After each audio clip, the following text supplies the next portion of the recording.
구원하는 소리를 산마들에 전하라. 우리들의 생존다. 예수 구원하신다.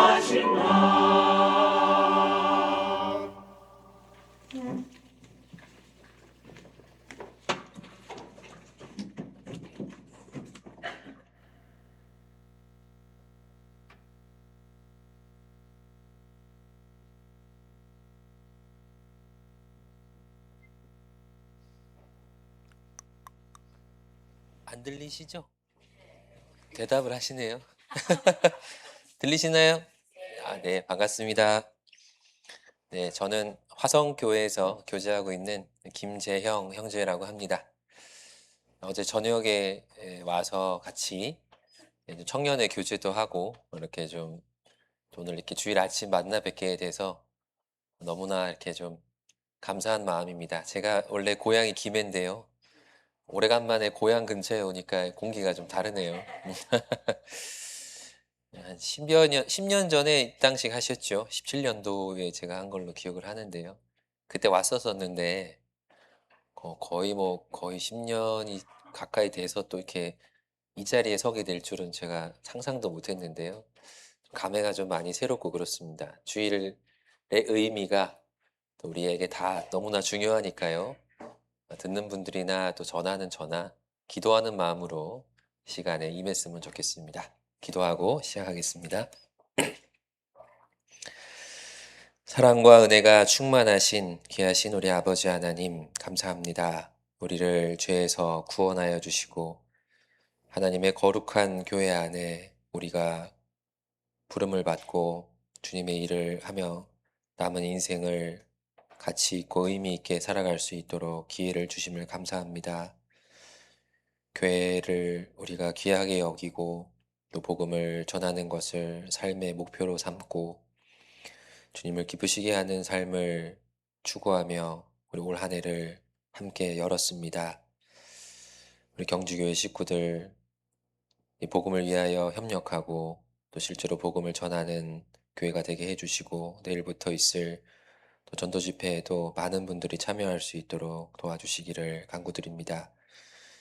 교회를 맡아 수고하시는 우리 최훈일 목사님 성령의 능력과 넓은 마음과 지혜를 주시고 함께 일하는 모든 일꾼들에게도 일치된 마음을 주시기를 부탁드립니다. 주님 앞에서 우리가 한 마음이 되어 복음을 전하고 주님 앞에 섰을 때에 주님께 칭찬받는 교회가 되게 해주시고 그 일에 필요한 모든 것을 주님께서 채워주시기를 주님께 간구드립니다. 오늘 계획된 모든 일정을 오직 전능하신 주님께 온전히 의지합니다. 우리 구주 예수님 이름으로 기도드렸습니다. 아멘. 네, 이사야 성경 1장을 찾겠습니다. 이사야 1장 10절부터 17절까지를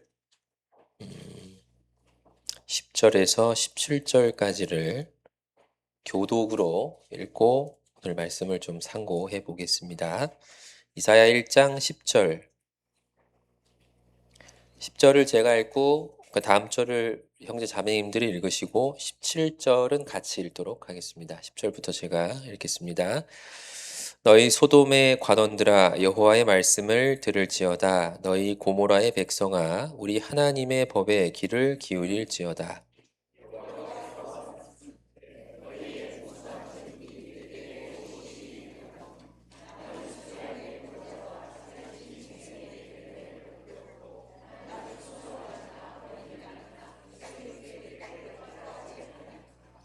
너희가 내 앞에 보이러오니 그것을 누가 너희에게 요구하였느뇨 내 마당만 밟을 뿐이니라.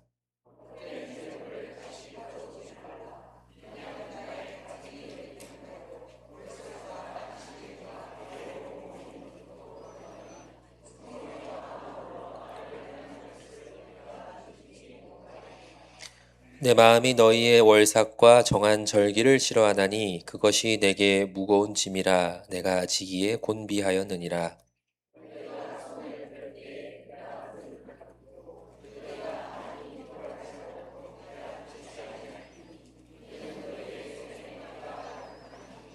너희는 스스로 씻으며 스스로 깨끗게 하여 내 목전에서 너희 악업을 버리며 악행을 그치고 선행을 배우며 공의를 구하며 학대받는 자를 도와주며 고아를 위하여 신원하며 과부를 위하여 변호하라 하셨느니라. 네. 10절의 시작 부분을 보면 소돔의 관원들아 고모라의 백성아 이렇게 부르고 계십니다. 실제로 소돔과 고모라의 백성을 부르는 건 아닙니다. 소돔 고모라 백성은 아마 이때로부터 한 700년 전쯤에 이미 없어졌습니다. 근데 그러면 누구를 말하는 걸까? 그 9절에 보면 만군의 여호와께서 우리를 위하여 조금 남겨두지 아니하셨다면 우리가 소돔 같고 고모라 같았었으리로다. 남유다 백성을 말하는 거예요. 그들의 상태와 형편이 꼭 그와 같다. 그래서 그들을 일컬어 소돔과 고모라 백성이라고 부르고 있는 겁니다. 소돔과 고모라는 이제 죄 지어서 벌 받은 대명사로 이렇게 주로 쓰이곤 하지요. 네, 그 이름으로 이 선민이 그렇게 불린다는 건 참 치욕스러운 일입니다. 어땠길래 그랬을까? 그런 생각을 좀 하고 이사야서를 시작을 이제 좀 읽어보면 이해가 좀 돼요. 이사야 선지자는 이제 1절에 있는 것처럼 우시야와 유다 왕 우시야와 요담과 아하스와 히스기야 시대에 활동했던 선지자입니다. 우시야 왕은 이스라엘의 남유다의 10번째 왕입니다. 남유다에는 총 20명의 왕이 있었거든요. 10번째 왕이 있었던 시대부터 이사야가 활동을 했으니까요. 남유다의 중반기부터 히스기야 13번째 왕의 시대까지 활동을 주로 했습니다. 그리고 14번째 왕인 므낫세 시대에 톱에 잘려 죽었다고 이렇게 알려져 있습니다. 성경을 읽다 보면 이제 두꺼운 성경 있잖아요. 일종의 우리가 체험서라고 불리는 성경이 끝나고 나면 예언서라고 불리는 성경이 시작이 돼요. 그 시작이 이사야인데 그 뒤에부터 좀 두껍잖아요. 그래서 읽기가 좀 버거우시죠? 이사야, 에레미야, 에스겔 이런 거는 참 쉽지가 않습니다. 내용도 비슷한 것 같기도 하고 좀 무서운 내용도 있고 예언도 섞여 있고 현실도 섞여 있으니까 이해하기도 좀 쉽지가 않고 근데 대체로 읽다 보면 좀 꾸중이라는 생각이 좀 들기도 합니다. 일단은 이제 현실에 대한 책망이 많죠. 여러분 자녀를 키우다 보면 알아서 잘하면 잔소리할 일이 있을까요? 없을까요? 할 말이 별로 없습니다. 알아서 잘하니까 말이 많아질 때는 이제 지적할 게 많아질 때죠. 이때가 딱 그럴 때입니다. 그래서 이사야 시대는 북왕국이 멸망했던 시기가 맞물려 있고요. 에레미야나 에스겔은 남왕국이 멸망할 때와 맞물려 있습니다. 그러니까 할 말이 많은 시대에 이제 하나님께서 이 선지자들을 보내서 책망하는 내용, 그리고 책망으로 끝나지 않고 회개한 자에게 무엇을 약속하시는가, 그리고 이스라엘과 이 세상에 계획된 궁극적인 결말이 뭔가를 이렇게 잘 보여주십니다. 그래서 우리가 성경 배울 때 이사야 성경도 집회 때 자주 인용을 하고 에스겔 성경도 인용을 하는데 그 안에 우리 시대의 내용과 천년 왕국의 내용까지 다 기록이 돼 있잖아요. 그러니까 죄 짓는 사람에게 그냥 뭐 죄를 책망하는 정도에서 끝나는 게 아니라요. 하나님이 우리에게 대해서 얼마나 원대하고 영광스러운 계획을 가지고 있는지를 설명합니다. 그 마음을 좀 알아달라는 내용을 이렇게 길게 담고 있는 거예요. 근데 이스라엘 사람들은 정작 그러지를 않았습니다. 그래서 이사야 1장을 보면 여기 소돔과 고모라라고 부르는 것뿐 아니라 남유다 백성들을 조금 이렇게 책망하는 호칭들이 있어요. 여기 4절을 보면 슬프다 범죄한 나라요 허물진 백성이요 행악의 종자요 행위가 부패한 자식이로다. 이 짧은 구절 안에 이 안 좋은 말이 4개나 들어가 있잖아요. 그들은 실제로 하나님 앞에 그랬습니다. 하나님 볼 때 이렇게 책망을 받을 정도로 잘못된 인생을 살았습니다. 그 내용을 이제 좀 살펴보려고 합니다. 2절에 하늘이여 들으라 땅이여 귀를 기울이라 여호와께서 말씀하시기를 내가 자식을 양육하였거늘 그들이 나를 거역하였도다. 소는 그 임자를 알고 나귀는 주인의 구유를 알건만은 이스라엘은 알지 못하고 나의 백성은 깨닫지 못하는도다 하셨도다. 4절은 같이 읽어볼까요? 슬프다 범죄한 나라요 허물진 백성이요 행악의 종자요 행위가 부패한 자식이로다. 그들의 여호와를 버리며 이스라엘의 거룩한 자를 만홀히 여겨 멀리하고 물러갔도다. 여기 본제 관계를 이렇게 설정을 하고 있습니다. 부모를 거역하는 자녀, 주인을 몰라보는 짐승. 부모 자식 간이나 주인과 이 이제 가축은 이제 특별한 의무가 있는 관계잖아요. 공경해야 될 의무, 순종해야 될 의무, 도리가 있는 관계로 하나님과 백성을 묘사하고 있습니다.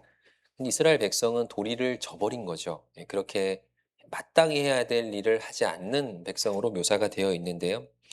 그래서 이사야 29장 13절에 보면 예수님도 인용하신 말씀들이 있습니다. 입술로는 나를 존경하나 마음은 내게서 멀도다. 이 사람들이 왜 그 도리를 저버리게 되었을까? 근본 이유가 나옵니다. 하나님으로부터 마음이 꽤 많이 멀어져 있었습니다. 우리가 죄 그러면 이제 도덕적인 죄, 종교적인 죄, 그 죄의 행위나 정도 같이 이제 그런 눈으로 보이는 것들에 좀 주목할 수가 있는데요. 근본적인 죄는 사실 하나님을 떠난 게 죄죠. 탕자가 아버지를 떠났습니다. 유산을 받아가지고 아버지를 떠나서 큰 도시에 가서 허랑방탕하게 살았습니다. 가서 무슨 짓을 했는지는 자세히 나와 있진 않아요. 그냥 그 네 글자로 딱 정리합니다. 허랑방탕. 사실 우리가 아버지 돈을 가져가서 허비하고 인생을 낭비하고 또 거기서 온갖 더러운 죄를 짓는 것에 우리는 주목할 수 있지만 탕자가 아버지께 범한 가장 큰 죄는 뭔가요? 가출한 겁니다. 집 떠난 거잖아요. 우리가 사실 죄에 그러면 그냥 각각의 죄들에게 좀 이렇게 집중할 때가 있는데요. 사실은 하나님이 보시는 가장 큰 죄는 떠난 겁니다. 4절에 4절 후반부에 보면 그들이 여호와를 버리며 이스라엘의 거룩한 자를 만홀히 여겨 멀리하고 물러갔도다. 여러분, 이스라엘 백성이 하나님을 만홀히 여겼습니다. 가볍게 여겼습니다. 그러니까 하나님을 중요하게 생각하지 않았고 자기 인생에 더 중요한 게 끼어 들어왔을 때 그 더 중요하다고 여겨지는 것을 하면서 살았지요. 그러니까 가장 중요한 하나님은 뒤로 밀리고 덜 중요한 것들이 그들의 인생을 딱 차지하고 살았습니다. 그게 이스라엘의 가장 근본적인 죄입니다. 그래서 에레미야 2장에도 하나님을 버림과 내 속에 나를 경외함이 없는 것이 악이다 그랬죠. 가장 큰 죄는 그겁니다. 근데 이스라엘 역사를 보면 이스라엘은 하나님을 잊을 수 없는 민족이에요. 이스라엘의 역사는 처음부터 하나님입니다. 자기 땅에 잘 살고 있었던 아브라함을 불러내서 시작을 하셨고 그리고 출애굽할 때도 하나님의 전적인 그 능력으로 탈출이 된 거잖아요. 그리고 광야에서도 하나님의 보호로 살았고 가나안 땅 정복할 때도 하나님의 능력으로 정복을 했습니다. 그러니까 자신들이 짓지 아니한 성 그리고 심지 아니한 과실을 먹으면서 지금까지 살아왔으니까요. 어디를 들여다봐도 하나님뿐이에요. 그들의 명절은 전부 하나님의 절기에 해당합니다. 그리고 자신들의 삶에는 율법도 있고 몸에는 할례라는 흔적도 있어요. 하나님을 잊을 수가 없습니다. 구원받은 가정에 태어난 자녀가 하나님을 몰랐다고 할 수 없는 것처럼 그 나라 전체가 하나님을 섬기는 풍습과 형식이 있는 그 나라에서 어떻게 하나님을 멀리할 수가 있을까요? 우리가 언뜻 그 이스라엘 백성들이 자꾸 죄 짓는 거 보면 이해 안 될 때 있잖아요. 얘네들은 왜 맨날 맞으면서도 이럴까? 이해가 안 될 때가 있잖아요. 근데 그랬다는 게 현실입니다.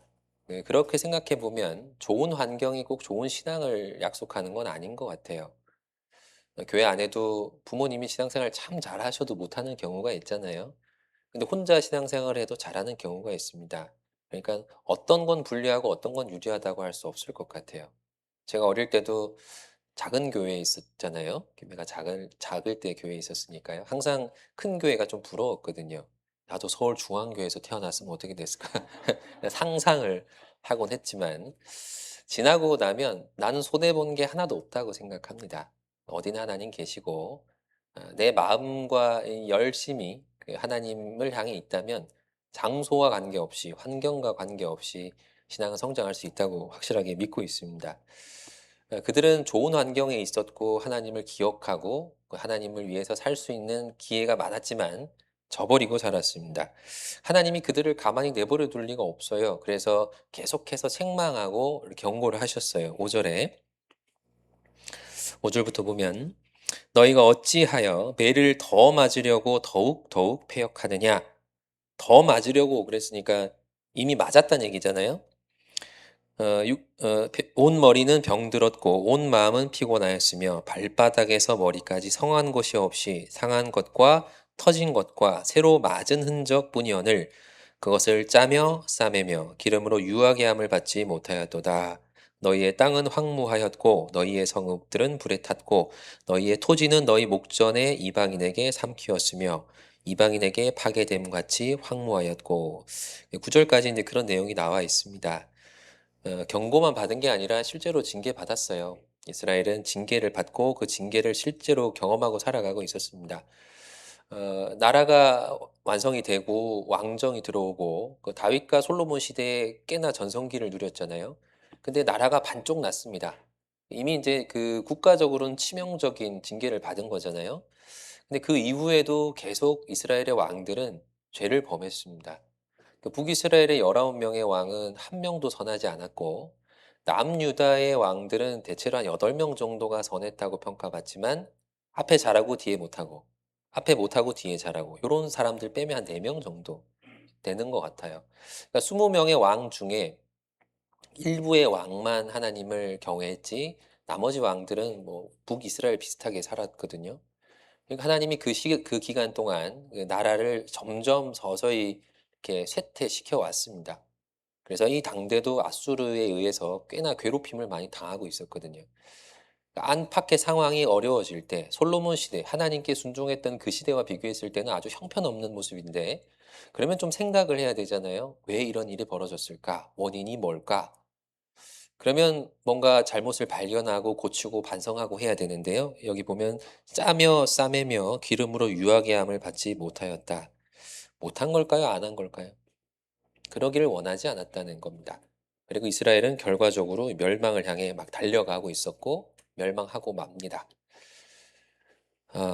사람들이 참 신기한 것은 본인들이 하나님의 이제 책망을 들어보면 지금 심각한 상황이라는 걸 충분히 설명하고 있잖아요. 책망을 듣는 본인은 잘 몰라요, 그걸. 그 정도로 심각한지를 모릅니다. 그래서 남유다도 그랬고 북이스라엘도 그랬고 망할 때까지 망할 줄을 몰랐어요. 예레미야가 남유다가 멸망할 때 활동했던 선지자입니다. 예레미야는 정말 이 멸망을 많이 외쳤습니다. 그래서 어느 선지자보다 반대를 많이 받았습니다. 예레미야가 안 좋은 소리 하는 거 다 듣기 싫어해가지고 친구들도 멀어지고 이제 그 많은 사람들이 예레미야를 싫어했어요. 왕조차 예레미야의 권고를 안 들었습니다. 예레미야가 왕에게 가서 바벨론에게 항복하셔야 합니다. 그리고 그 기간이 차면 하나님이 돌아오게 할 겁니다라고 얘기를 하자 그 왕이었던 시드기야가 그 소리 딴 데서 하면 죽여버릴 거야 이렇게 얘기를 하거든요. 그래서 죽을 때까지 나라가 망할 것을 생각하지 않았어요. 고의로. 그리고 망하고 나서 이제 빈민들은 남겨놓고 이제 이게 좀 위험한 사람 남겨두면 또 이게 의기투합할 것 같은 사람들은 데리고 가버립니다. 근데 그 남아있는 빈민들 그 이스라엘의 그 사회 계층 중에 가장 하위에 있는 사람들조차 이런 얘기를 합니다. 우리나라가 망한 건 하늘 여신에게 제사 지내는 걸 소홀히 했기 때문이다. 이렇게 얘기를 해버려요. 상태가 얼마나 심각한지를 알 수 있잖아요. 근데 이거는 역사적으로 보면 과거나 지금이나 똑같습니다. 노아 때의 사람들이 먹고 마시고 장가들고 시집가고 있으면서 홍수가 나서 저희를 다 멸하기까지 깨닫지 못하였으니. 진짜 몰랐잖아요. 그 뒤에 말씀이 뭐죠? 인자의 임함도 이와 같으리라. 몰라요. 문제가 있는 사람은 본인에게 문제가 있는 걸 잘 모릅니다. 근데 보는 사람은 잘 알죠. 그래서 권면과 책망을 해도 인정하려고 하지 않습니다. 전도하다 보면 그거 좀 답답한 거 느끼시잖아요. 성경은 정말 이렇게 거부할 수 없는 분명한 사실인데 어떻게 이걸 보고도 안 믿을 수가 있을까 이런 생각이 너무너무 답답하게 들어요. 그게 마음에 좀 의문이었거든요. 근데 오래 생각을 좀 해보고 또 이렇게 좀 교회에서 일을 하면서 경험을 해보니까 한 가지 알게 된 진실이 있습니다. 사람들은 진리를 믿는 것이 아니고 자기가 믿는 것을 진리로 여긴다. 이걸 확실하게 알게 됐어요. 그러니까 나는 내 입장에서는 바른 말이라고 하잖아요. 이 맞는 말을 왜 안 들을까? 근데 그 반대편 입장에서는 믿는 것이 참이니까 상대방은 지금 틀린 얘기하는 거예요. 왜 잘못된 얘기를 하고 있지? 이렇게 생각을 하는 겁니다. 그러니까 우리는 우리의 입장과 드는 입장이 아주 다르다 보니까요. 자기가 믿는 것이 옳다고 믿으니까 우리가 이제 전하는 바른 권고를 안 듣는 거죠. 목이 곧아져 버리는 겁니다. 그래서 그 믿음을 가지고 이 멸망을 향해 잘못된 믿음을 갖고 멸망을 향해서 가고 있었고 지금 사람들도 그러고 있습니다. 그러니까 우리도 생각해 볼 점이 있겠죠, 여기서. 우리가 이제 좀 부족한 건 알지만 사실 고집 부릴 때가 있잖아요. 네, 그 믿음이 내가 정말 철석같이 이건 사실이 아닐 리가 없어라고 생각하는 그 믿음이 정말 바른 믿음일까를 한번 점검할 필요가 있습니다. 성경 말씀은 성경의 교훈이라고만 하지 않고 법도와 규례라고도 합니다. 법도와 규례, 진리는 두 개가 존재할 수 없습니다. 유일한 거예요. 그럼 내 생각하고 성경하고 충돌이 벌어진다면 하나는 틀린 거예요.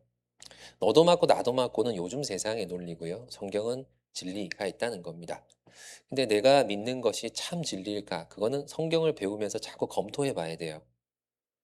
우리가 주로 마음에 이렇게 좀 불편한 순간들이 찾아오잖아요. 그때가 좀 배울 때라고 생각합니다. 뭔가 이렇게 만지다 보면 이렇게 뭐 딱 걸릴 때가 있어요. 거기 보면 뭔가 딱 볼록 솟아 올라오는 게 있습니다. 그러니까 이제 이렇게 만지다 보면 손에 딱 느껴지는 감각 같은 게 있죠. 많이 튀어 올라와 있으면 그걸 누구 다치게도 할 수 있는 거거든요. 일상생활 하면서 자주 부딪히는 부분이 있죠. 어떤 부분은 이제 물질적인 면이 자꾸 마음에 이렇게 충돌이 자주 벌어지고 어떤 분은 어떤 사람의 어떤 면이 참 자주 거슬리고 그럴 때가 있어요. 어떤 분은 시간에 굉장히 예민하고 그게 뭘까? 그 나에게 문제를 주는 그 요인에 문제가 있는 걸까? 아니면 그것이 자꾸만 반복적으로 걸리는 내 마음에 문제가 있는 것일까? 내가 믿는 것이 옳다고 여기면 나 빼곤 다 틀린 것처럼 보입니다. 그러나 내 마음이 성경처럼 잘 교정이 되면 불편한 것이 사라집니다. 예수님이 사람들 보면서 불편해하셨을까요? 쟤는 왜 저렇게 냄새가 나지? 쟤는 왜 저렇게 귀찮게 하지? 그런 게 불편하셨을까요? 예수님 마음에는 그런 게 없었습니다. 그냥 어떻게 하면 이 구원의 사역을 잘 하실까? 어떻게 하면 한 사람에게라도 복음을 더 전할까? 거기에 초점이 맞춰 있었던 거죠. 근데 우리는 삶에 너무 많은 관심사들이 있습니다. 전도를 못해서 답답한 마음도 있지만 훨씬 더 많은 영역에서 다른 것들이 우리 마음을 괴롭히잖아요. 그런 것들을 우리는 이제 연초에 잘 점검하고 작년에 했었던 갈등을 올해는 하지 않아야겠다. 그래서 불필요한 시간과 감정 낭비를 하지 않아야겠다는 생각을 좀 해볼 필요가 있습니다. 내가 믿는 게 꼭 옳지는 않습니다. 오래 경험했다 그래서 그게 진리는 또 아닐 수 있어요. 이스라엘 민족들은 그 자기의 삶의 방식과 신념을 교정하는 걸 거부했습니다. 오히려 그걸 책망하는 선지자들을 죽이기까지 했습니다.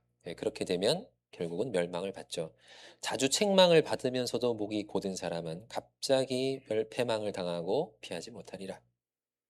자주 책망을 받는다면 교정해야 합니다. 근데 이스라엘 사람들은 그러질 않았어요. 그래서 책망을 많이 받았는데 또 한 가지 좀 특이한 점이 있어요. 마음이 하나님으로부터 멀리 떠나서 이미 죄를 많이 짓고 있었지만 제사는 지내고 있었습니다. 우리가 처음 읽었던 그 부분인데요. 10절에 11절에 여호와께서 말씀하시되 너희의 무수한 재물이 내게 무엇이 유익하뇨 나는 수양의 번제와 살찐 짐승의 기름에 배불렀고 나는 수송아지나 어린 양이나 수염소의 피를 기뻐하지 아니하노라 너희가 내 앞에 보이러 오니 그것을 누가 너희에게 요구하였느뇨 내 마당만 밟을 뿐이니라 헛된 재물을 다시 가져오지 말라 분향은 나의 가증이 여기는 바요 월삭과 안식일과 대회로 모이는 것도 그러하니 성회와 아울러 악을 행하는 것을 내가 견디지 못하겠노라. 마음이 없으니까 마음은 빠진 형식적인 제사는 계속 반복하고 있었습니다. 여기 보면 마당만 밟을 뿐이라 이렇게 이제 설명이 되어 있는데요. 이 마당만 밟는다는 것은 무슨 뜻일까? 성전이 있고요. 성전 그 담벼락이 있습니다. 성전을 이렇게 보호하는 담이 있는데요. 그리고 그 담 바깥에는 좀 더 넓은 경계의 담이 있습니다. 그래서 성전을 중심으로 마당은 바깥들과 안들 이렇게 나뉘어져요. 마당을 통과해야 성전으로 이렇게 들어갈 수가 있거든요. 제사를 지내려면 담을 넘어올 수 없으니까 문을 통과해서 마당을 지나오게 되어 있어요. 근데 그들은 마음이 빠져 있는 제사를 지금 지내고 있으니까요. 그 제사가 하나님과 인간 관계를 전혀 해소하지 못합니다. 그냥 부정한 인간이 부정한 채로 들어왔다가 부정한 채로 나가버립니다. 마당만 더러워진다는 뜻이에요.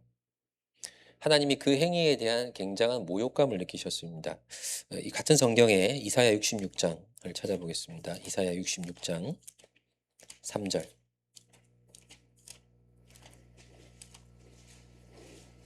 66장 3절.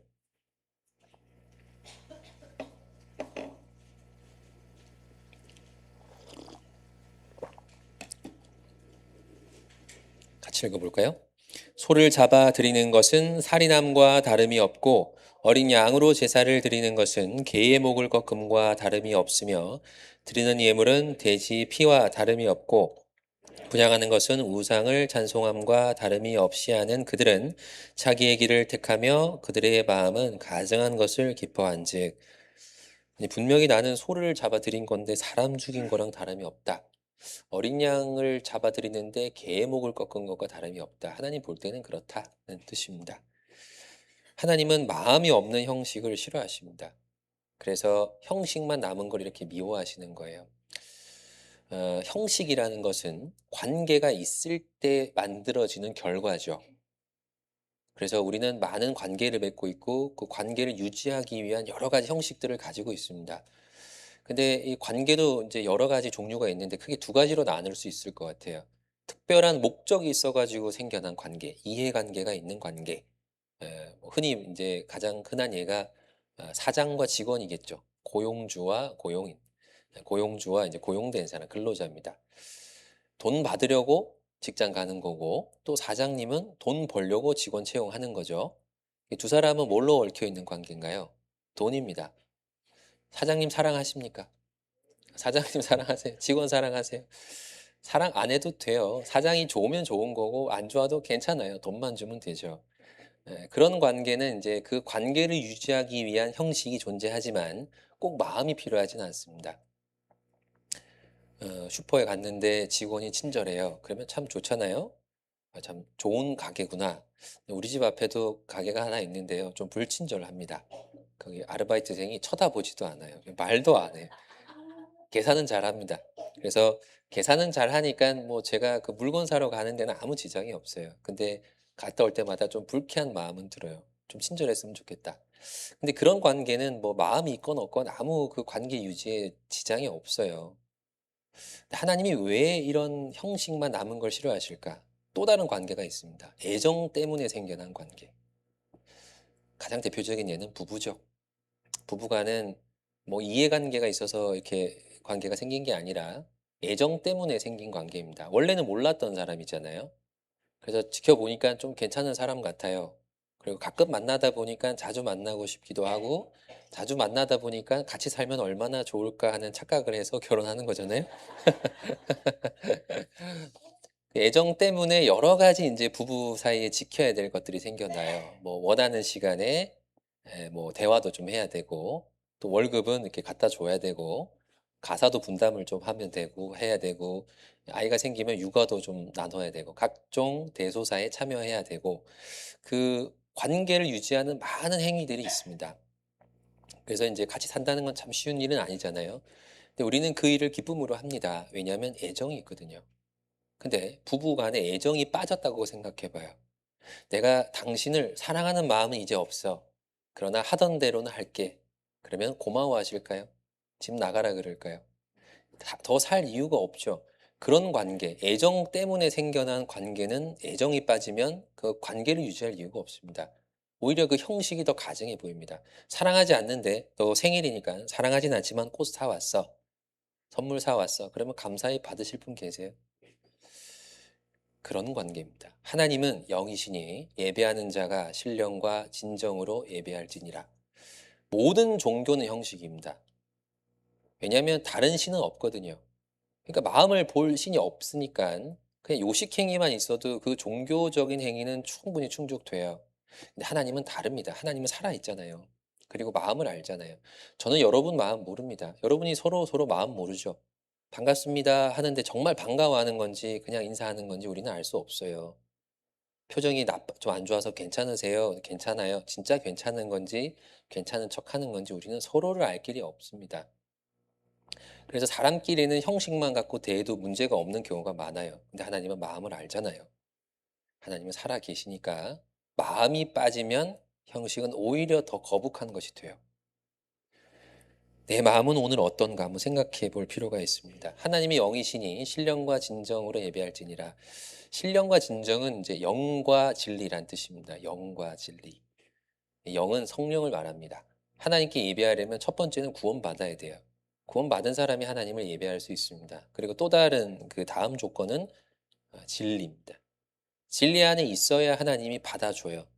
삶과 삶에 순종과 불순종이 섞여 있고 죄와 선이 섞여 있으면 그건 가증한 거죠.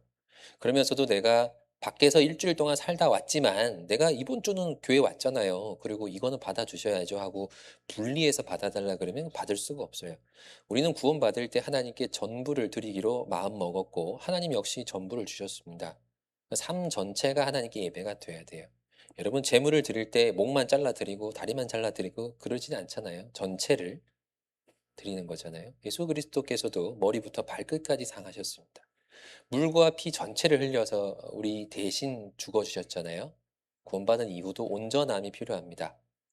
영과 진리로 예배하는 겁니다. 우리의 진심이 하나님께는 정말 필요한 거예요. 근데 진심이 빠져버리니까 그 진심이 들어가야 될 자리가 비어버리잖아요. 그 자리에 뭐가 들어갔을까요? 죄가 딱 들어간 겁니다. 그래서 13절 다시 같이 한번 읽어보겠습니다.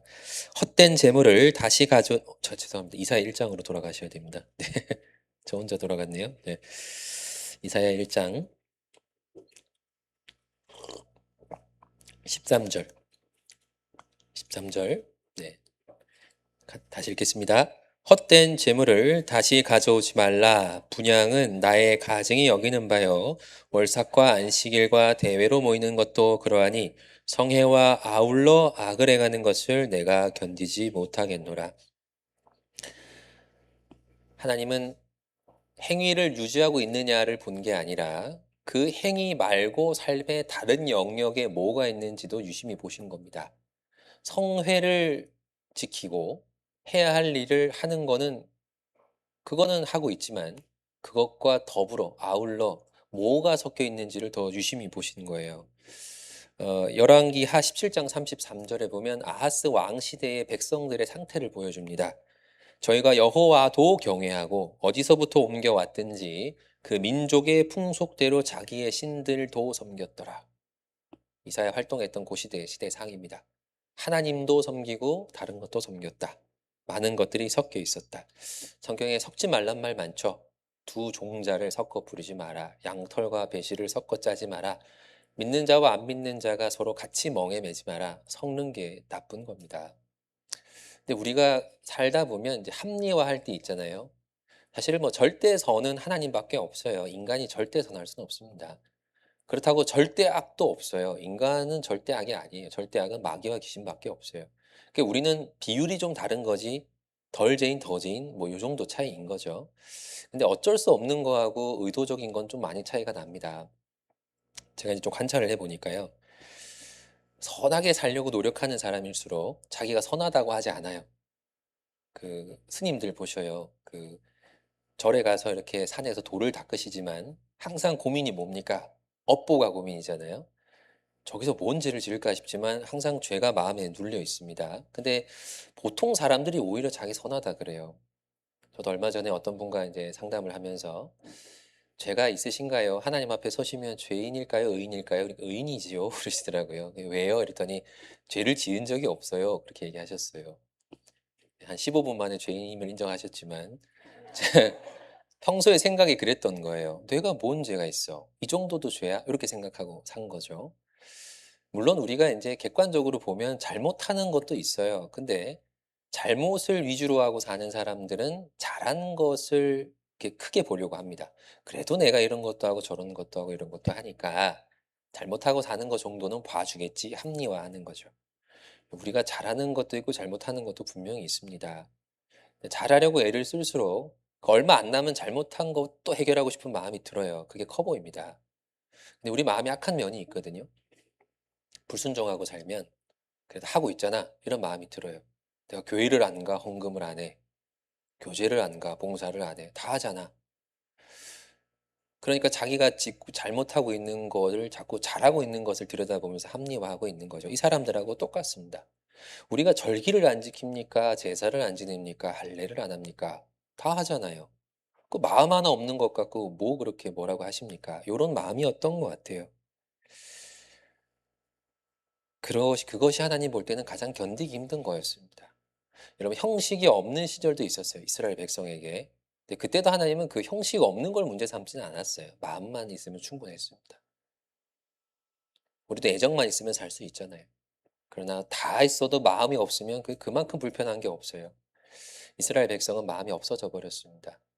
마음이 없어지고 형식만 남은 이유는 이제 우리가 알겠어요. 형식만 남은 이유는 분명해졌습니다. 다른 게 마음에 들어왔고 하나님에 대한 마음이 멀어졌으니까 그들의 삶에 형식밖에 남은 게 없었습니다. 근데 제가 이거 읽다가 좀 궁금한 게 있었어요. 궁금함이 생겼습니다. '형식은 남았네.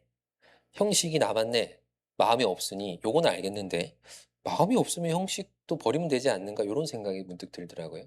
마음이 없으면 안 하면 되잖아요. 근데 왜 하고 있었을까요? 이게 사실 굉장히 번거로운 절차예요, 제사 지내는 것이. 국가적으로 제사 제도를 유지를 하고 레위 지파 그 수많은 사람들을 세금으로 이렇게 먹여 살리고 있잖아요. 그러면 그냥 마음이 없으면 '아 우리 종교를 바꾸자. 국교를 바꾸자.' 그러면 되지 않을까요? 마음이 없으면 형식을 버리면 되는데 왜 형식은 유지했을까? 이게 좀 제일 궁금한 부분이었어요. 왜 형식은 남겨 놨을까? 두 가지 가능성이 있습니다. 첫 번째는 그래도 양심이 있어서. 아이고 아무리 그래도 받은 게 있는데 어떻게 그럽니까? 요런 마음에서 일말의 양심이 그들의 형식을 남기게 한 걸까? 그건 아닌 것 같아요. 그 정도 양심이 있었으면 이 지경까지는 안 갔을 겁니다. 그러면은 한 가지 인제 이유만 남아요. 형식을 남기는 게 본인들에게 이득이 되니까요. 그래서 이기적인 동기로 형식을 남긴 거라고 생각합니다. 유대 종교가들도 그래요. 예수님께서 유대 종교가들을 책망할 때 바리새인은 돈을 좋아하는 자라 이렇게 얘기를 합니다. 돈을 좋아하는 자라. 바리새인은 돈 좋아했습니다. 근데 여러분 돈을 좋아하면 직업을 뭘로 바꿔야 돼요? 장사를 해야겠죠. 바리새인은 뭐 하는 사람이에요? 성직자입니다. 성직자. 학자, 성직자. 돈을 벌 수 있어요, 없어요? 없잖아요. 근데 돈을 좋아합니다. 자, 돈을 좋아하면 돈 버는 직업을 가져야죠. 근데 왜 그 지위를 유지하고 있었을까요? 여러분 바리새인이 돈 많이 벌었어요. 그 이스라엘은 절기가 있습니다. 그 절기 때는 제물이 필요합니다. 근데 그 제물을 가지고 올 수가 없잖아요. 이게 양을 끌고 어떻게 그 멀리서 와요. 그래서 와서 사거든요. 근데 그 제물은 다 적합, 부적합 판정을 받아야 됩니다. 그래서 이제 재물을 가지고 온 사람도 검사를 받아야 되고 재물을 안 가지고 온 사람은 적합 판정을 받은 재물만 사야 돼요. 인증을 받은 재물. 비쌀까요? 쌀까요? 비싸죠. 근데 어떤 짓을 했냐면요. 멀쩡한 걸 가지고 온 사람의 재물을 이렇게 검사를 합니다. 그래서 이거 부적합. 그래서 부적합 판정을 줘 버려요. 그러면 재물을 가지고 온 사람은 당황할 거 아니에요. "그럼 저 어떡하죠? 우리가 적합한 거 준비해 놨어." 하고 이제 팝니다. 그다음 사람 오잖아요. 그 부적합 판정된 거를 또 팔아요. 이런 식으로. 그러니까 이제 땅집 계엄친 겁니다. 그래서 그 명절에는 어 제사장 가문 그리고 이 유대 종교가들이 막대한 돈을 벌었습니다. 성전에 제사를 지내려면 성전 세겔이라는 유대 민족의 화폐로 바꿔야 됩니다. 근데 그 당시에 로마 황제의 흉상이 그려진 데나리온을 썼거든요. 근데 그걸로 제사를 이렇게 헌금을 하면 안 되니까 성전세를 내면 안 되니까 환전을 해 주는데요. 뭐 기록에 따라 좀 다르긴 하지만 대체로 10배 이상의 환율을 적용했다 그래요. 그냥 그 차익을 누가 다 가져갔을까요? 상인이 가져가는 건 아닙니다. 상인은 일부 갖고 대부분은 이제 그 시장을 독점하고 있는 대제사장 가문이 가졌다 그래요. 그냥 그 사이에 얽혀 있는 친구들이 얼마나 많았겠어요. 그런 짓을 했습니다. 그러면 잘 생각해 보셔요. 왜 바리새인이 바리새인의 직분을 유지했을까요? 유익하거든요. 필요하거든요. 오히려 그 성직자라는 직분이 돈을 버는 데 훨씬 유익했거든요. 그래서 그들은 형식을 버리지 않았어요. 하나님이 좋아서가 아니었습니다. 하나님이 필요해서요. 여러분 교회 다니다 보니까 교회 좋지요? 안 좋아요? 저는 이제 그 마음이 우리 마음이요. 몇 년째 뭐 10여 년, 20여 년 신앙생활 쭉 하시잖아요. 그럼 이제 사람들이 볼 때는 꾸준해 보입니다. 그러나 마음은 매주 매주 좀 다르잖아요. 그럼에도 불구하고 우리가 한결같은 신앙생활을 하는 여러 가지 이유가 있습니다. 하나님에 대한 마음이 한결같진 않아도 한결같이 신앙생활할 수 있는 여러 가지 이제 다른 좋은 점들이 있어요. 형제, 자매, 그리고 이제 이 공동체, 그리고 하고 있는 직분, 책임감, 또 거기서 오는 보람, 그런 것들이 있잖아요. 그러니까 우리가 마음이 없으면 교회 안 오면 되지. 실제로 안 오는 분도 있지만 대부분은 마음이 없이도 교회를 꽤 많이 이렇게 오랫동안 상당 기간 또 하시는 분들도 있어요. 물론 그걸 붙잡고 신앙을 유지하는 건 좋은 겁니다만 아쉬운 면이긴 합니다. 교회를 오는 여러 가지 이유가 있습니다. 그게 하나님이어야 온전하다는 뜻이에요. 그래, 우리는 하나님이 마음속에 좀 희미해지고 삶 가운데 하나님과 멀어져 있어도 신앙생활을 유지할 만한, 신앙생활의 형식을 유지할 여러 가지 이유들을 가지고 있습니다. 그래서 필요에 의해서 교회 나오시는 분도 있어요. 외로워서. 여기 오니까 사람들이 너무 친절하고 좋다. 외로워서 교회 온다. 이런 분들도 있잖아요. 물론 뭐 나쁘다고 할 수는 없지만 온전하진 않다는 걸 좀 우리가 이해했으면 좋겠어요. 교회는 하나님 때문에 오는 겁니다. 하나님이 우리를 사랑하신 그 사랑이라는 출발이 없으면 예수님도 없고 교회도 없어요. 모든 것이 다 거기서 출발한 겁니다. 그러니까 우리는 항상 그 근본적인 마음에 집중할 필요가 있지요. 하나님을 사랑하는 마음. 그래서 그 모든 이유가 그것이어야 의미가 있을 것 같아요. 근데 이스라엘은 그것이 없이도 하나님과의 관계를 유지하고자 했습니다. 마치 사랑은 없는데 남편이 돈이 많아. 그래서 결혼한 아내가 참고 사는 것처럼 필요하니까요. 그런 마음으로 신앙생활을 했던 것 같습니다.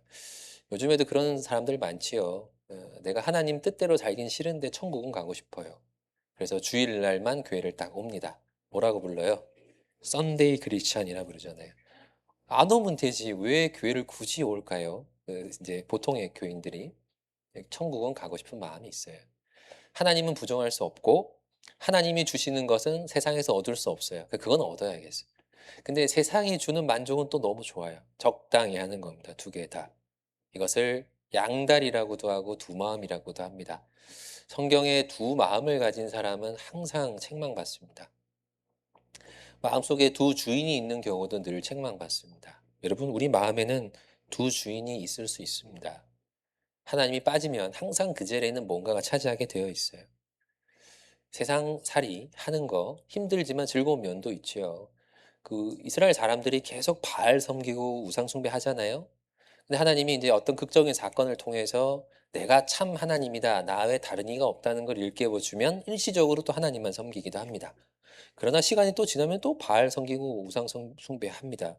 그게 제가 계속 보다가 이게 신기했어요. 왜 자꾸 돌아갈까 이쪽으로?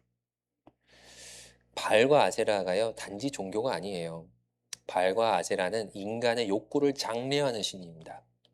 그래서 하나님이 금한 거를 다 허용해 줘요. 자유로운 연애, 뭐 성적인 자유 이런 것들을 그 물질적인 것들 이런 것들을 다 하라고 장려를 해주는 신들이에요. 그러니까 사실 인간 욕구에는 우상이 훨씬 가깝습니다. 마음 먹고 신앙생활 해야 하나님을 딱 바라보는 거지. 인간의 욕구에 자연스럽게 끌리는 건 오히려 우상 쪽이에요. 여러분, 우리가 착한 일은 마음 먹고 해야 되고 죄는 자연스럽게 되잖아요. 하나님을 섬기려면 작정하고 마음 먹고 해야 됩니다. 근데 자연스럽게 그냥 가던 대로 살다 보면 우리는 관성에 의해서 세상 쪽으로 흘러가게 돼 있습니다. 다른 게 즐겁고 다른 게 좋아요. 근데 우리가 하나님을 버릴 수는 없으니까 적당히 하는 겁니다. 섞여 있는 적당한 모습이 돼요. 그게 하나님 볼 때는 딱 이 모습과 똑같습니다. 제사의 목적은 하나님께서 관계 해결을 위해서 주신 거예요. 제사의 목적은 관계 해결입니다. 출애굽한 이스라엘 백성은 부정했고 하나님은 거룩하시니까요. 하나님과 그 이스라엘 백성이 만나야 되는 이 과제가 있었던 거죠. 근데 하나님이 같이 부정해지는 거는 말이 안 되잖아요. 그러니까 이스라엘 백성을 거룩하게 해서 거룩한 하나님과 교제를 하게 한 겁니다. 그러니까 우리의 예배는 하나님과의 관계를 위해서 필요한 거예요. 근데 이스라엘 백성들은 이 제사를 통해 아무것도 변화되지 못했습니다. 하나님과의 관계가 딱 단절이 돼 버린 거죠. 우리도 신앙생활은 하지만 세상 게 좋아서 세상에 기웃거리다 보면 교회는 와도 변화 없고 마음의 성장과 변화와 감동과 감화가 없는 그 상태로 꽤나 오래 지속이 될 수도 있어요. 마음을 들여다봐야 됩니다. 내 삶의 지금 주인이 뭐냐? 현재 가장 관심 있고 가장 생각을 많이 하고 또 가장 애정을 갖고 있는 그 주제가 뭔가? 그걸 점검하는 것이 연초에 아주 필요하리라 봐요. 연말 되면 우리 반성 같은 거 하잖아요. 근데 저도 신앙생활을 어릴 때부터 해가지고 꽤 오래 있었지만 연말에 올해는 참 잘 살았습니다. 이런 간증은 못 들어보는 것 같아요. 항상 이게 부족했고 저게 부족했고. 근데 그 간증을 해마다 합니다. 20년째 막 하십니다. 과거와 같은 삶을 반복하지 않으려면 반드시 변화가 필요합니다. 우리가 작년에 했던 것처럼 신앙생활을 할 수는 있어요. 그래서 꾸준히 하는 것처럼 보일 수는 있지만 그게 문제가 아니라는 걸 우리도 알고 있습니다. 마음. 정말 내 마음의 하나님이 가장 중심인가? 그것을 좀 점검할 필요가 있습니다. 세상 즐거움과 하나님이 주는 고상한 즐거움을 동시에 가질 수는 없습니다. 회개 없는 구원이 없는 것처럼 하나를 버리지 않으면 하나를 얻을 수가 없습니다. 둘 다 가지려고 하면 안 됩니다. 우리는 좀 그 각오를 하고 세상과는 절연해야 합니다. 그래야 우리는 하나님을 얻을 수 있습니다. 하나님은 이스라엘 사람들에 대한 변함없는 애정을 갖고 계셨어요. 그래서 하나님을 등지고 계속 가늠하듯 우상 숭배했지만 하나님은 계속 그 등 뒤에 대고 외쳤습니다. 돌아오라고 그랬습니다. 18절. 1장 18절.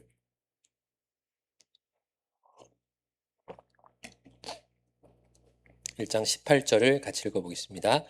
여호와께서 말씀하시되 오라 우리가 서로 변론하자 너희 죄가 주홍 같을지라도 눈과 같이 희어질 것이요 진홍 같을지라도 붉을지라도 양털 같이 되리라. 우리가 복음 말씀 때 자주 인용하는 거잖아요. 이거 이스라엘에게 하신 말씀입니다. 돌아오면 완전히 없던 걸로 해주겠다. 근데 이게 이제 또 함축적인 의미가 있지요. 이 죄인인 인간이 하나님께로 돌아올 때 모든 걸 다 용서해 주겠다. 그러니까 현재의 의미만 아니라 우리의 영적인 의미도 담겨 있고 또 더 나아가면 이스라엘에 대한 약속, 궁극적인 약속, 그리고 천년 왕국과 예수 그리스도의 탄생까지 이 이사야서 안에는 약속으로 가득 차 있습니다. 지금 돌아오면 봐줄게 해서 끝나는 게 아니라 궁극적으로 하나님이 너희에 대해서 내가 어떤 계획이 있다는 것까지 쭉 설명을 합니다. 그러면 하나님이 그런 깊은 뜻이 있어서 우리를 불렀구나. 내가 잠시의 즐거움 때문에 이걸 버리는 건 어리석은 거구나. 이걸 깨닫기를 원했던 거거든요. 우리가 잠깐 즐거움을 이기려면 그 좋아하는 걸 버리려면 좀 궁극적이고 영원하고 그리고 더 고상한 즐거움을 바라볼 수 있어야 됩니다. 영원한 것이 뭔가, 그리고 진정한 것이 뭔가, 영적인 것이 뭔가를 생각하면 눈앞에 있는 건 좀 버릴 수가 있잖아요. 그런 식으로 일깨우려고 했던 거예요. 근데 이스라엘 사람은 돌아왔을까요? 안 돌아왔을까요? 안 돌아왔죠. 결국 여기로부터 100여 년 뒤에 이스라엘은 멸망을 한 200년 뒤에 이스라엘은 멸망을 당합니다.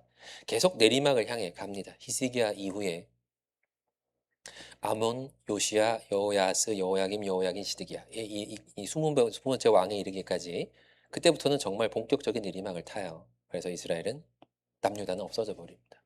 안 돌아왔습니다. 하나님이 알려줬잖아요. 자세하게 이 66장에 걸친 이 긴 권면을 했지만 그들은 전혀 돌이키지 않았습니다. 왜 그랬을까요? 우상 숭배하는 게 좋아서 그럴 수도 있지만 이건 좀 더 근본적 동기가 있습니다. 여러분 좋아하는 걸 버리려면 그만한 이유가 있어야 돼요. 더 좋은 게 생겼다든지. 그 애들 장난감 주워 보면 아끼던 것이 있지만 더 좋은 거 주면 이거 내팽개치고 이거 가지잖아요. 동기가 필요해요. 좋아하는 걸 포기하려면 그거에 상응하는 동기가 있어야 됩니다. 하나님이 더 좋으면 아무리 세상 것이 좋아도 버릴 수 있어요. 근데 세상 걸 못 버린다는 얘기는 하나님이 그 정도로 좋지는 않다는 얘기입니다. 그래서 안 돌아가는 이 심정을 어떻게 좀 표현할 수 있을까 생각하다가 제가 좀 생각을 해봤는데요. 이런 마음인 것 같아요. 무슨 말인지는 알겠지만 하나님과 더 깊어지고 싶지는 않습니다. 노력하고 싶은 마음이 없습니다. 이 정도가 딱 적당한 것 같습니다. 요 마음이에요. 상담을 하러 많이 오는데 주제가 여러 가지입니다. 근데 그 중에 이제 부부가 갈등 때문에 오는 경우도 있어요. 꽤 많이 있습니다. 얼마 전에 결혼한 한 부부가 찾아왔습니다. 한 2달 됐습니다. 결혼한 지.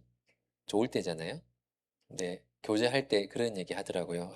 우린 너무 잘 맞는 것 같다고." 이렇게 얘기하시더라고요. 그래서 "아유 다행입니다." 얘기는 해 줬지만 그다음 얘기는 안 했어요. 근데 결혼식을 하고 인제 좀 지나니까요. 인제 왔더라고요. 올 것이 왔다고 생각했습니다. 그래서 형제님이 하는 말이 "아 결혼 전에는 이렇게 잘 맞는 사람이 있는가." 했는데 결혼하고 나니까 외국인 같다고 말이 안 통한다고 하더라고요. 제가 그런 얘기 해 줬어요. "외국인이 아니라 외계인입니다." 금성에서 온 여자, 화성에서 온 남자 있잖아요. 저도 제 실제로 저도 그렇게 느꼈어요. '사람의 형상을 하고 있는데 왜 말이 안 통하지 우리는?' 그 생각을 했거든요.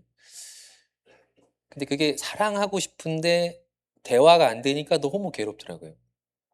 그래서 인제 저도 부부 관계 어려움을 해결하려고 공부를 했습니다. 여자라는 무엇인가? 그들의 언어는 어떤 의미를 갖고 있는가? 그거 공부를 해서 지금 평화를 이루었어요. 경험을 해 보니까 인제 적당한 조언들이 생각이 나더라고요. 그래서 대부분 경우 인제 그렇게 상담을 하러 오는 경우는 해결이 돼요. 왜냐면 사랑하거든요. 사랑하는데 방법을 몰라요. 그러면 쉽습니다, 해결이. 배우려고 합니다. 여자는 이런 이제 행동에 의미가 있으니까 이건 이렇게 이해를 하셔야 됩니다. 이거는 이해하지 말고 외워야 됩니다. 그러면 외우려고 해요. 또 말을 여자분들은 말을 한 마디를 100 마디로 늘리는 능력이 있잖아요. 이거 결론만 말했으면 좋겠는데 왜 이걸 듣고 있어야 됩니까? 들어야 합니다, 그건 무조건. 이해는 안 돼도 그건 해야 되는 겁니다. 그러면 노력해요. 여러분 사랑하면 노력합니다. 그런 경우는 대부분 해결이 돼요. 근데 해결이 안 되는 경우가 있습니다. 사랑이 식어버린 경우에요. 그런 경우는 이 형제만 잘하면 돼요. 그래요. 형제님은 이 자매만 잘하면 된대요. 서로 노력할 마음이 전혀 없으면 해결이 안 돼요. 이스라엘 사람들에게 하나님이 요구하는 게 있잖아요. 근데 이스라엘 사람들은 안 하려고 했습니다. 힘드니까요. 힘든 걸 하게 만드는 것이 사랑인데 힘든 것을 안 하는 것은 사랑할 마음이 없다는 얘기입니다. 적당히 하고 싶은 거예요. 우리도 인간관계가 그런 거 있잖아요. 깊어지면 깊어질수록 좋은 관계가 있고 더 깊어지면 좀 곤란한 관계가 있죠. 그래서 이제 뭐 가족 간에는 깊어지면 좋은 거지만 가족이 아닌데도 막 가족같이 다가오려고 그러면 우리는 딱 이렇게 선을 긋잖아요. 거기까지는 아니라고 생각하잖아요. 물론 그런 거리 조절은 필요하지만 하나님과 거리를 두면 안 되죠. 근데 우리는 하나님이 우리 인생에 너무 깊숙이 들어오는 걸 좀 싫어하는 것 같아요. 그런 것까지 하셔야 됩니까? 내 예금까지 손대야 돼요. 내 사생활까지 간섭받아야 됩니까? 자주 듣는 이제 불만이 있어요. "사생활이 없어요." 이렇게 얘기하는 거죠. 신앙생활을 하다 보니 사생활이 없어요. 좀 냉정하게 말을 하면 "사생활이 있어야 됩니까?" 라고 반문합니다. 우리가 하나님께서 우리를 값을 주고 샀잖아요. 그래서 우리는 하나님 거잖아요. 내 게 어디 있어요. 근데 하나님이 내 새 생활을 보장하지 않는다. 내 개인의 꿈과 뭐 야망과 인생을 하나님께서 허락하지 않는다. 그게 마음의 불만이다. 그러면 그 사람이 정말 하나님께 인생을 드린 적이 있는지를 좀 돌아봐야 합니다. 마음이 있다면 다 주고 싶은 게 정상입니다. 사랑은 적당히가 없어요. 근데 이스라엘 사람들은 적당히 하고 싶었습니다. 여러분 집에서 이렇게 동물 키우는 분들 있잖아요. 개가 아파요. 병원 가잖아요, 요즘에는. 근데 수술비가 예를 들어 이거 희귀병인데 5천만 원 듭니다. 그러면 수술하십니까? 안 하십니까? 아쉽지만 우리의 인연은 여기까지인가 보다. 네, 포기하시겠지요. 근데 자녀가 아프면 어떡해요? 5천만 원입니다. 그러면 빚을 내서라도 하겠죠. 여러분 사랑은 적당한 게 없습니다. 어떤 어머니가요. 이제 자식을 군대에 보냈습니다. 어제 청년의 교제에 가 보니까 누가 다음 주 입대한다 그러시던데요. 겨울에 입대하면 좀 마음 아프지요. 음. 어 자녀가 겨울에 군대를 갔어요. 그러니까 항상 얼마나 추울까가 고민되는 겁니다, 엄마 입장에서. 그래서 이 어머니가요. 아들이 제대할 때까지 보일러를 안 트셨어요. 그 주위에서는 "아유 요즘 군대 따뜻하다고 따뜻한 물도 나오고 막 그러실 필요가 있냐고 그렇게까지." 근데 어머니 마음은 그렇지가 않아요. 같이 고생하고 싶은 마음입니다. 여러분 사랑이 없는 사람이 보면 '뭐 꼭 그렇게까지 해야 되나?' 싶지만 여러분 어머니 입장이라고 생각하면 이해돼요, 안 돼요? 되잖아요. 이제 몇 년 전, 꽤 오래전에 본 이제 그 TV 프로인데요. 어떤 아저씨가 겨울인데 이렇게 반팔만 입고 다니는 아저씨가 있어요. 그 몇 년째 외투를 입지 않습니다. 한겨울에도. 그 동네 사람들이 제보를 했습니다. 세상에 이런 일이. 그래서 정말 한겨울에 이제 취재를 갔는데 이 아저씨가 반팔 입고 돌아다니는 거예요. 그래서 좀 이상한 아저씨인가 했습니다. 사연을 들어보니까요. 이게 이제 벌써 30년도 더 된 일인데 자기 딸이 11살인데 여름에 실종이 됐어요. 여름에. 근데 아직 못 찾았습니다. 딸이 겨울 옷을 입지 않고 여름에 실종이 되니까요. 겨울이 됐는데 옷을 입을 수가 없는 거예요. 이 아버지가. 그래서 결심했습니다. 딸을 찾기까지 내가 겨울옷 안 입겠다. 그러니까 동네 사람이 볼 때는 신기하니까 제보를 한 거예요. 왜 저렇게까지 하나. 당신이 건강해야 딸을 찾지 하면서 막 설득을 해도 이 아저씨는 요지부동이에요. 남들이 볼 때는 과한 행동 같잖아요. 꼭 그렇게까지 해야 돼. 여러분 아버지 입장이라고 생각해 봐요. 꼭 그렇게까지 해야 돼가 아니라 그 정도밖에 못하는 게 미안한 거죠. 딸은 어디서 어떤 고생을 할지 모르는데 그 정도밖에 내가 못하는 그게 미안한 거죠. 여러분 마음에 그런 거 있잖아요. 내가 무엇을 위해서 뭐든지 할 수 있다. 사람은 항상 뭔가에 몰두하고 삽니다. 무엇이든 할 수 있는 나름의 이유들이 있어요. 어떤 분은 난 나의 꿈을 위해 뭐든지 할 수 있어. 나는 내 자녀를 위해 뭐든지 할 수 있어. 근데 그 무엇이든 무엇을 위해서 그 무엇을 위해서라는 그 주어에 들어갈 수 있는 유일한 분은 하나님이어야 됩니다. 나 자신이어도 안 되고 자식이어도 안 되고 가족이어도 안 돼요. 무엇을 위하여 무엇이든 할 수 있다. 그 자리에는 딱 하나님만 들어갑니다. 그게 빠져 있으면 하나님은 뒤로 밀려난 거예요. 그러니까 정말 내가 하나님을 위해 뭐든지 할 수 있다고 생각을 하면 꼭 그렇게까지 해야 돼라는 의무는 안 생길 거예요. 근데 하나님이 내 인생에 적당한 분이 되면 그 적당한 선을 넘어갈 때는 마음에 브레이크가 걸립니다. 이 정도까지 좋아하진 않는데 내가 하나님을. 그러면 그 이상의 행동은 과한 행동이 되죠. 여러분 신앙생활 하면서 좀 의문 생길 때 없으십니까? 이렇게까지 해야 되나? 내가 하나님과 교회와 복음을 위해서 이 정도까지 해야 되나? 그건 그 질문을 만들어내는 환경에 문제가 있는 게 아니라요. 이미 내 마음에 있었던 그 경계가 문제가 있는 거예요. 적당히는 없습니다. 무비보셋이라는 사람 아시죠? 음, 너무 안 찾으면 졸리니까 한번 찾아보겠습니다. 사무엘하 19장 24절. 사무엘하 19장 24절.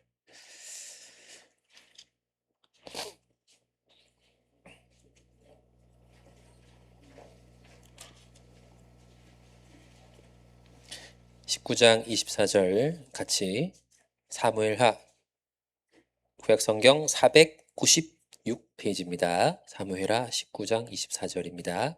같이 읽습니다. 사울의 손자 무비보셋이 내려와서 왕을 맞으니 저는 왕을 떠난 날부터 평안히 돌아오는 날까지 그 발을 맵시내지 아니하며 그 수염을 깎지 아니하며 옷을 빨지 아니하였더라. 다윗이 압살롬에게 쫓겨가지고 이제 도피를 합니다.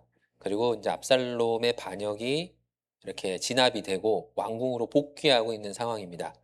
근데 무비보셋이 못 따라갔어요. 다리가 절기도 했지만 그 종이 이제 이렇게 좀 모함을 했잖아요. 그래서 못 따라갔습니다. 근데 왕이 돌아올 때까지 안 씻고 옷 안 빨고 있었단 얘기예요. 그 왕이 돌아왔을 때 이렇게 봤을 때 무비보셋의 모습이 어땠겠어요? 꾀죄죄했겠죠. 하루만 안 씻어도 티가 나는데요. 여러분 다 씻고 오셨네요. 네. 며칠을 안 씻었으니까 얼마나 좀 이렇게 초라해 보였겠습니까? 근데 이렇게 한 거는 무비보셋밖에 없어요. 이걸 누가 시킨 것도 아닙니다. 너 나 돌아올 때까지 씻지 마 이렇게 한 것도 아니잖아요. 자발적으로 한 거잖아요. 남들이 볼 때는 꼭 그렇게까지 해야 되나? 그냥 기도하고 간절히 이렇게 돌아오기를 기도하고 기다리면 되지. 오해가 있으면 돌아오면 풀면 되지. 뭐 그렇게까지 해야 되나 싶겠지만 무비보셋의 입장에서는 이건 충분히 이해가 되는 행동이에요. 사울의 손자, 이제 숙청되어야 할 패왕의 가문이었습니다. 그리고 요나단의 아들이었잖아요. 만약에 이제 이 존재가 이게 베냐민 지파에게 좀 주목이 되면 우리 무비보셋을 중심으로 왕국을 재건하자 그럴 수도 있는 거거든요. 근데 다윗은 이 무비보셋을 왕자와 같이 여겨 주고 한 상에 먹게 했습니다. 그가 받은 은혜가 어마어마한 거예요. 근데 왕이 곤란에 처했습니다. 따라갈 수도 없어요. 같이 싸워 줄 수도 없어요. 몸이 불편하니까. 내가 할 수 있는 게 뭐가 있을까? 애도하는 겁니다, 애도. 그 기간 동안 자기도 같이 고통을 겪는 거. 그거 이상 내가 할 수 있는 게 없다. 아마 왕을 만날 때 "왕이여 제가 이렇게까지 했습니다." 그런 마음은 아니었을 겁니다. "제가 못 따라가서 죄송하고 이 정도밖에 못해서 죄송하다."고 생각했겠죠. 그러니까 이 정도라도 한 겁니다. 여러분 하나님 앞에 우리 하나님에 대한 사랑이 있으면 우리는 한계가 없어요. 우리 이미 최선을 다하고 계시겠지만 최선을 다하니까 '난 잘하고 있어.'가 아니라 최선은 다하고 있지만 이 정도밖에 못하는 게 죄송한 게 정상적인 마음일 것 같아요. 한 해를 시작할 때 가장 먼저 우리가 마음에 요거 점검했으면 좋겠습니다. 무엇을 위해서 무엇이든 할 수 있다. 그 마음에 주님을 위해서 뭐든지 할 수 있다가 되어 있는가? 그 마음이 우리 모두에게 공유가 되어 있는가? 나는 그런가? 그런 걸 좀 먼저 좀 점검해 봤으면 좋겠어요. 예수님이 우리를 사랑하는데 적당히 하지 않으셨습니다. 죽기까지 복종하셨으니. 그리고 구원받은 우리가 살아가는 데 필요한 모든 것을 공급하시는데 죽을 때까지 인도하신다고 약속하셨습니다. 그리고 하나님하고 우리는 언제까지 같이 살아요? 영원이죠, 영원히. 하나님은 우리에게 적당한 게 없어요. 사실 어, 내가 한 대로 하나님이 우리에게 갚아 주신다고 했다면 우리는 벌써 교회에 없을 것 같아요. 내가 하나님께 드렸던 마음, 뭐 하나님께 드렸던 헌신 그 정도만 하나님이 딱 계산해 가지고 준 만큼만 줄 거야. 그렇게 냉정하게 하셨으면 우리는 진작에 떨어져 없어졌을 겁니다. 근데 우리가 하는 거에 비해 하나님은 너무 많은 은혜를 지속적으로 주고 계시죠. 그리고 혼내기도 하지만 감동시켜 가지고 우리를 마음을 돌이켜 세우잖아요. 하나님 마음은 참 넓으신 분입니다. 하나님은 우리에 대한 한계가 없습니다. 우리도 한계가 없어야겠지요. 그래서 어, 우리 마음도 이제 하나님에 대해서 이렇게 많이 열려 있으면 좋겠습니다. 그 이사야 1장으로 돌아가 보겠습니다. 1장으로 돌아가서 정리를 좀 해보겠습니다. 1장 25절입니다. 1장 25절. 이사야 1장 25절.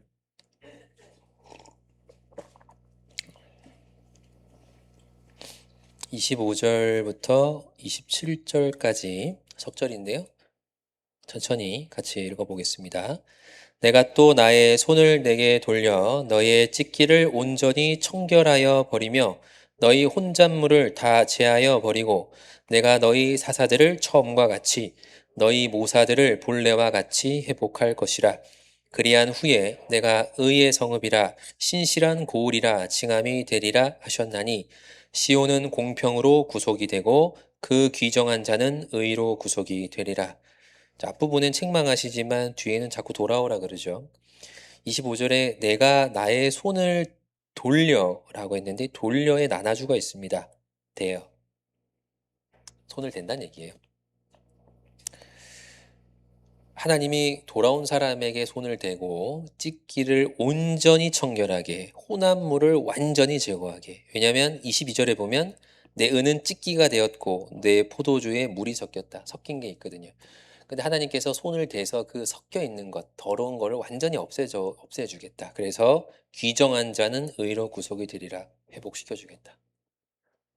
자꾸 초청을 하시잖아요. 내가 작년까지 어떻게 살았는지는 모르겠지만 올해는 좀 다른 마음으로 살아야겠다. 그 마음 먹고 하나님께로 돌아가려는 마음가짐이 필요합니다. 잘하면 받아주시는 분이 아니라 하나님이 받아주면 잘할 수 있게 돼요. 힘은 거기서부터 오거든요. 올 한해 여러 가지 뭐 행동 규칙 같은 거 이렇게 정하셨을 겁니다. 성경을 몇 번 읽자, 기도는 언제 하자, 전도에 힘쓰자. 행동을 유지하는 건 너무너무 좋은 거지만 그 모든 것의 이유가 되는 하나님에 대한 애정과 사랑. 그게 사실 우리 마음의 가장 정중앙에 있어야 됩니다. 그래야 우리가 하는 일에는 진심이 있고 하나님도 그것을 온전히 받을 수가 있습니다. 잠언 23장 26절에 보면 내 아들아 내 마음을 내게 주며, 마음이 제일 중요합니다. 저도 사실 이제 초등학교 때 구원받고 지금까지 신앙생활을 하고 있거든요. 남들이 볼 때는 꾸준하게 했다고 보입니다. 교제를 떠난 적은 없으니까. 근데 제 마음은 꾸준하게 했지라는 생각은 안 해요. 그런 생각이 들지가 않아요. 제가 비록 교회에서 이렇게 전도하는 일을 하고 있지만 한 달 반성하고 1년 반성해 보면 참 부끄럽습니다. 하는 일을 안 하는 건 아니에요. 해야 할 일은 하고 있지만요. 하나님 앞에 마음이 떳떳지 않을 때가 많이 있어요. 그래서 제일 힘든 게 뭐냐고 물어본다면 마음 지키는 것 같아요. 솔직히 회사 다닐 때는 마음이 좀 안 좋으면 안 좋은 채로 좀 놔뒀어요. 어차피 수요일 되면 회복되니까. 그리고 수요일부터 마음이 안 좋으면 주일까지 가만히 냅둬도 됐어요. 근데 교회 들어오니까요. 그러면 안 돼요. 오전에 마음이 좀 안 좋아도 오후 되면 회복을 꼭 해야 됩니다. 하루를 넘기면 안 돼요. 그게 내가 하나님 앞에서 하나님과 관계된 일을 하는데 자꾸 마음이 이렇게 좀 이렇게 흐트러질 때가 있거든요. 그러면 내가 그 마음을 붙잡느라 굉장히 하루 종일 애를 좀 쓰고 삽니다. 근데 계속 좀 어쩔 때 보면 마음이 제 스스로에게 좀 이렇게 좀 자책이 돼요. '아직까지 이게 잘 안 되나?' 이런 생각이 들어요.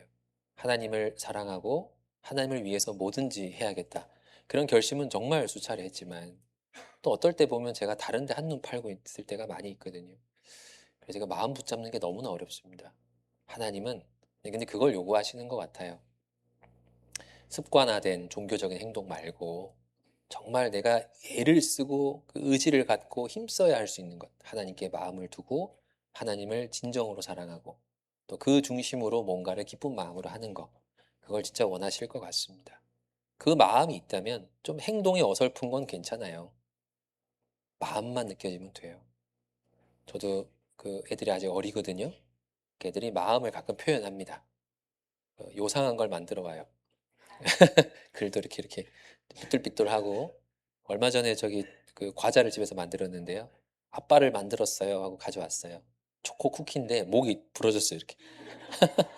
목을 이렇게 손으로 붙여가지고 아빠예요 이러면서 가져왔는데 내가 이렇게 안 생겼는데 이런 생각을 했지만 그 마음이 얼마나 고맙습니까. 좀 어설퍼도 되지만 마음이 있으면 그거는 좀 온전한 것 같아요. 근데 아무리 세련되고 능숙하게 해도 마음이 빠지면 못 받아요. 하나님이 우리에게 뭘 원하실까? 진심이죠. 신령과 진정, 구원받은 사람이 하나님 말씀대로 온전히 사는 가운데 주일에도 참석하고 모임도 가고 봉사도 하고 전도도 하고 그게 바탕이 된 상태에서 하는 모든 것이 온전한 겁니다. 근데 그게 빠져 있는 상황에서 하는 것들은 너무너무 부족한 거죠. 그래서 그 마음을 올 한 해 잘 붙잡고 신앙생활 하셨으면 좋겠습니다. 기도하겠습니다. 하나님 감사합니다. 오늘 우리 경주교회 귀한 식구들과 함께 하나님 말씀을 같이 상고하였습니다. 하나님께서 우리에 대한 변함없는 마음으로 돌보시듯 우리의 마음도 하나님을 향하여 항상 한결같을 수 있도록 도와주시고 마음이 세상 것을 향하고 우리 자신을 향할 때마다 우리의 마음을 붙잡아 주시고 돌이켜 주시기를 간구드립니다. 우리 경주교회 온 식구가 하나님을 사랑하는 마음으로 하나님을 기쁘시게 하는 일에 또 온 힘을 다하게 도와주시고 특별히 내일부터 있을 전도 집회에 많은 분들이 인도될 수 있도록 그래서 많은 분들이 그 하나님의 사랑을 깨달아 알 수 있도록 도와주시기를 간구드립니다. 이후의 모든 일정도 하나님께 의지합니다. 우리 주 예수님 이름으로 기도드렸습니다. 아멘. 찬송하시겠습니다. 은혜 찬송 217장입니다. 은혜 찬송 217장 찬송하시겠습니다.